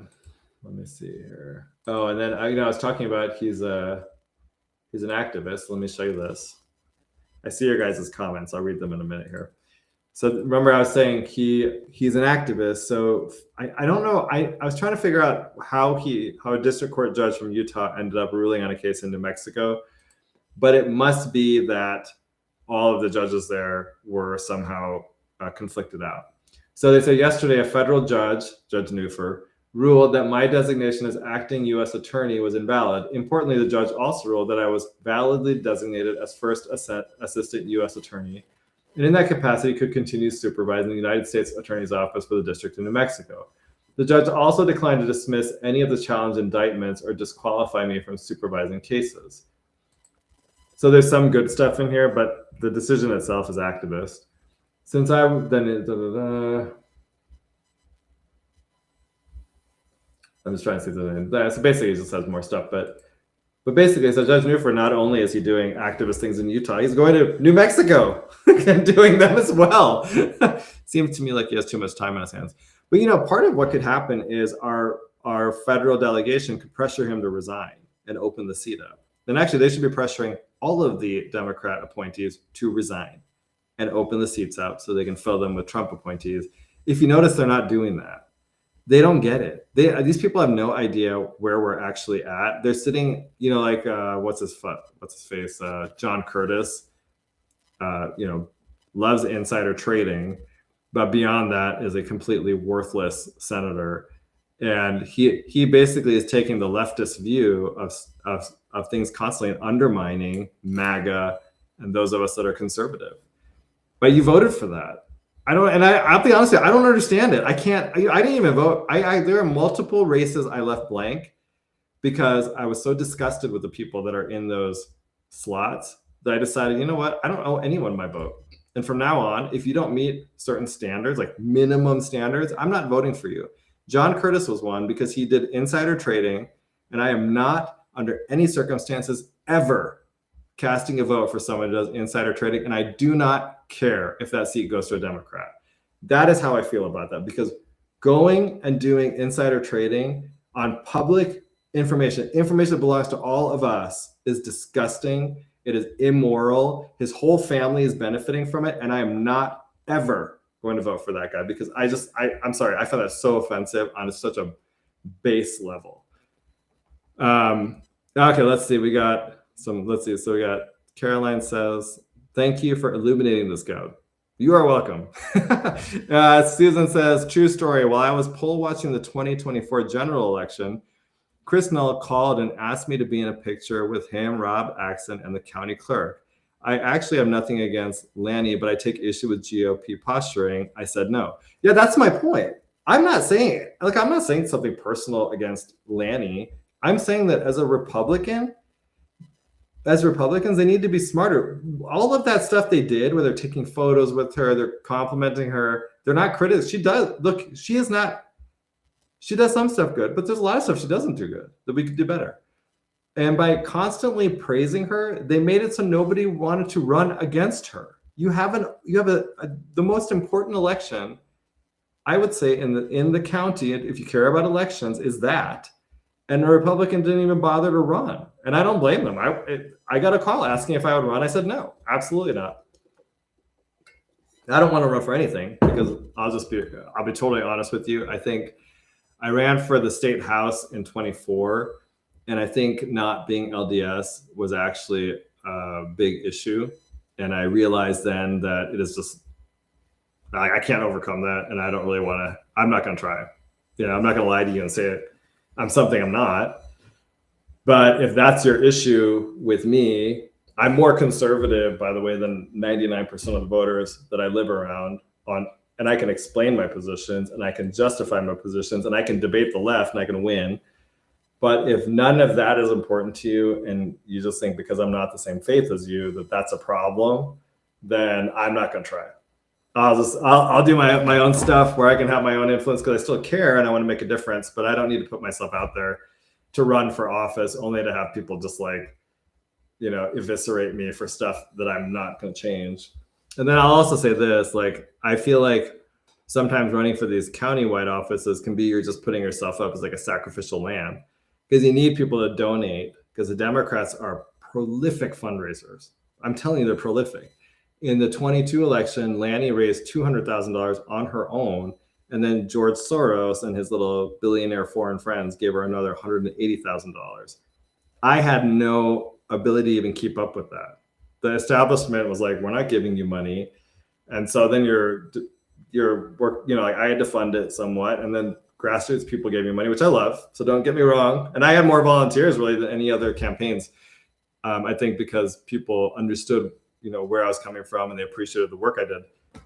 But it's hard to win if donors won't help you and if the party infrastructure won't help you. And I'm not saying that Mike Carey isn't helping people. I just want to be clear on that. But those are tough races, very tough races. Okay. So then Susan says, John Curtis is too busy frolicking around at the South Pole to secure our elections, oust illegal aliens, and root out financial waste and fraud. Word to that. Caroline, I did not vote for Mr. Curtis. Yeah, seriously, I appreciate that. Caroline, there are a bunch of lefties in my ward. I do not tolerate them. It's tough. You know, I went to my caucus. Caucus is coming up, by the way, to everyone out there. So, you know, yeah, set aside the time, go to your caucus, try to become a state and county delegate. And also try to become a precinct chair. If you're willing to be more active, I do think it's valuable to have precinct chairs that actually are willing to do the work. And I think we've had some time, and I get it. Look, I think it's been so discouraging on broad level because a lot of the people that run for office are not really representative of your values. But the way that we start to change that is we take over the precincts and then we start to get county and state delegates that reflect our values. I'll just say down where I lived in 2024, so that was 2 years ago, the delegates were a little bit liberal, and I think some of that had to do with the Natalie Klein, Amanda Bollinger race. And I think Amanda, so actually, I don't think, I know. I got some confirmation on this, that the teachers union actually targeted the area and got a bunch of their lefty teachers union buddies to run for these delegate slots, which skewed the delegates left compared to normal. Now we're in an off-year cycle. Bollinger is not on the ballot. And so I think we can actually get a more conservative slate of delegates where I live. So that's a good thing. And then in terms of other areas, it is an off year. And so the people that are more active will probably be conservative. So you can probably, like Caroline, I don't know where you live, but you could probably flip, if your delegates aren't already conservative, you can probably get more conservative delegates into those slots. But we got to start working now, right? It's January 26th. I think that caucus, I just got an email about this the other day. It's March something, right? What is that? What is that guy's name? Someone emailed me. Here. So he texted me March 17th. March 17th. Everybody write it down. March 17th. It is St. Patrick's Day. I'm not Irish, so I guess I don't care. Oh well. Just something to, write it down. You should be there. Get your friends, and get out there. Like, become a delegate. And I just think we can change all of these things. And the precinct strategy, I think, is the way to run it. Right? Get into the precincts. Get more active precinct chairs where you don't have them. Make it worth it. Let's make it worth it. And then let's start to change these things. We can do. It takes time. So I'm not someone that thinks we can do this overnight. But I do think there's a lot of opportunities to begin to change leadership, change races if we do this right. And so I would just say to everybody, please, please, please go to the caucus March 17th, St. Patrick's Day, run for precinct chair. I'll say I'm the precinct chair because nobody wants to do it. It's so sad. And the crazy part is, like, I'm in the Guard, and so a lot of times they have meetings. They have like quarterly. Honestly, if I'm really honest about this, someone else should probably be the precinct chair because they have quarterly meetings. They're called like the county central committee meetings, and it's literally every time it happens, it's a drill weekend for me. So I never go, and I could go if it wasn't for that, and I'm not skipping drill for that. So if there's someone in my precinct who would rather do it, I would 100% rather them do it because I'm not able to put in the time at those weekends to represent my precinct, and I don't think that's fair to them. So it should be someone that has the time to do it. And I guess maybe that's something they need to say in the precinct meetings is like, look, we need someone who can sacrifice that one Saturday a quarter to be able to go to these meetings so that you can represent us and like make sure our voices are being heard. Let's see here. Caroline says, I recently quit the teacher union, but one of my last posts was to write you in for president. Me? That's pretty funny. And write Jordan Tusher in for vice president. Okay. I'm sure they got a kick out of that. Okay, so let's see here. I have a few other things I want to say about that case. I kind of got distracted there, but March 17th. Let's all get out there and do this. Let's see. I met the statutory requirements. I already said that. I think maybe I got through everything. Look, we'll have more news on this case soon, right? We're kind of doing an evaluation about, do we want to appeal it? Do we want to try a different strategy? And that takes a little bit of time. I think we have 30 days to file the notice of appeal. We're working with PILF. There's like multiple multiple entities involved in this. And so as soon as we have that answer, I will let you know, because we'll break the news on the show or through my or Phil's social media handles. Okay, that just made me all think of something. Let's talk a little bit more about the referendum. So here's what I want to close with.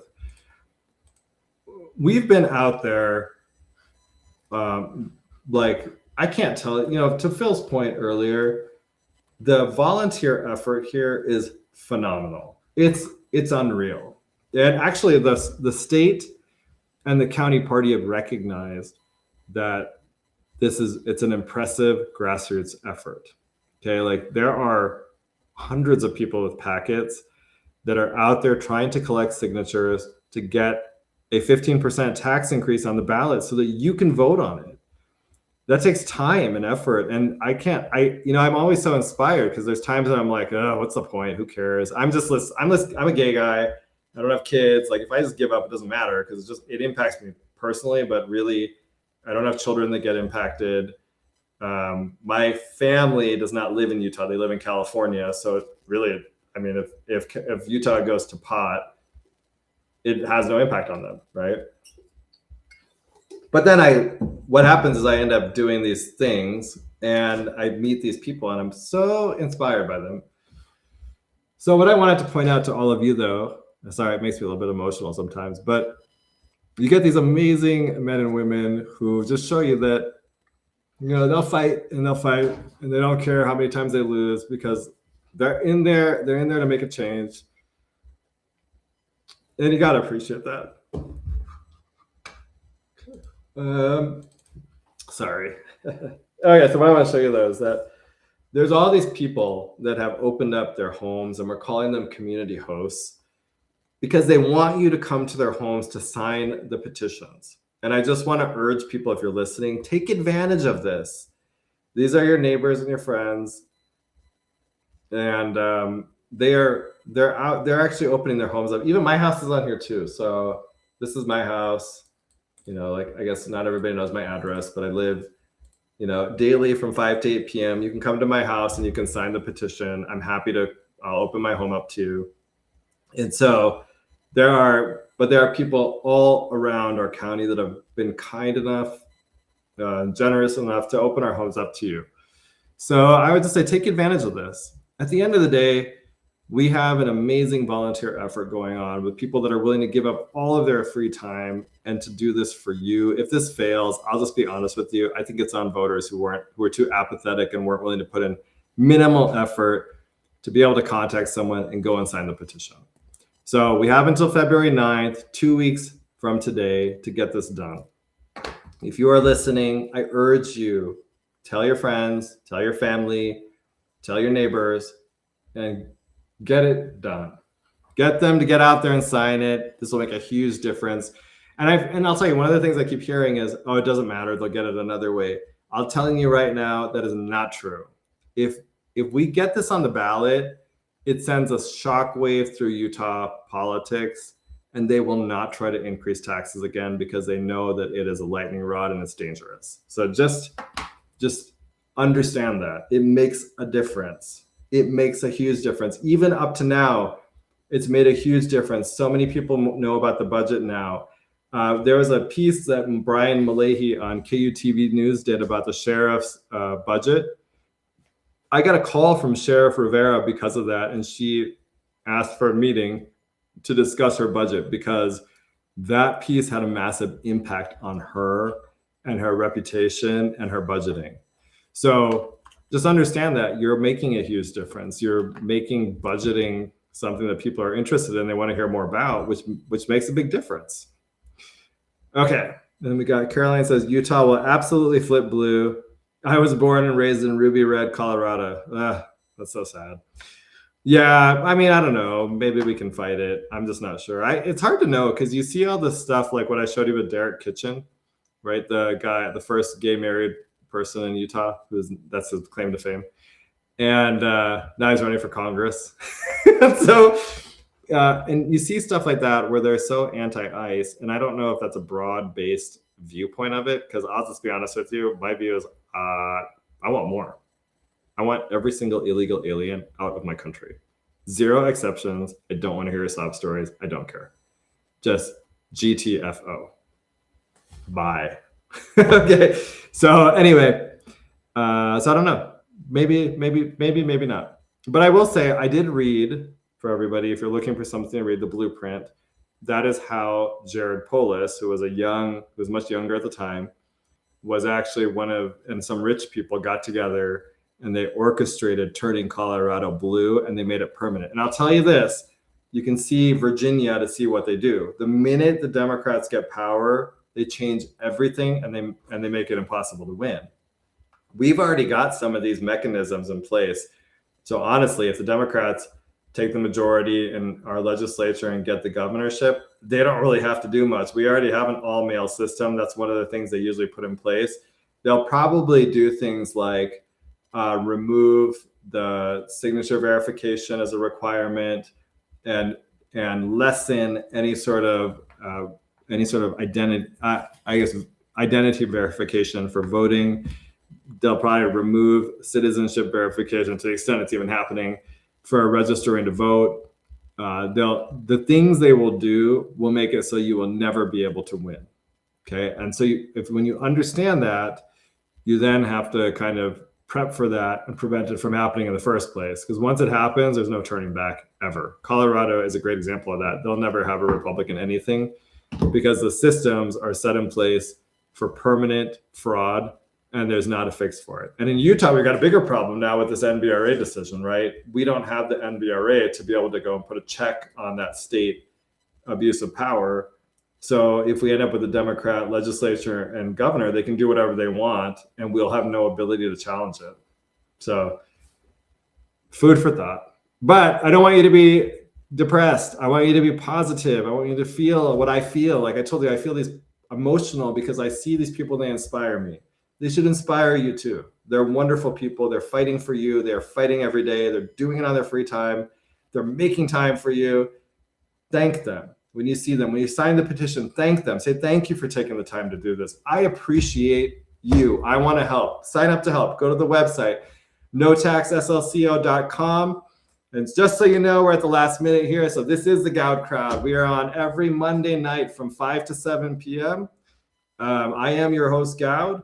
We're on kmmu.org. You can see me at my X handle at Goud for Utah. You can also check out Rumble and YouTube. That's also Utah Main Street Media, and that also their X handle. So between now and next Monday, if you have any tips, feel free to reach out. You can DM me on X or you can text me. My number is in the it's in the banner. And we will see you next week.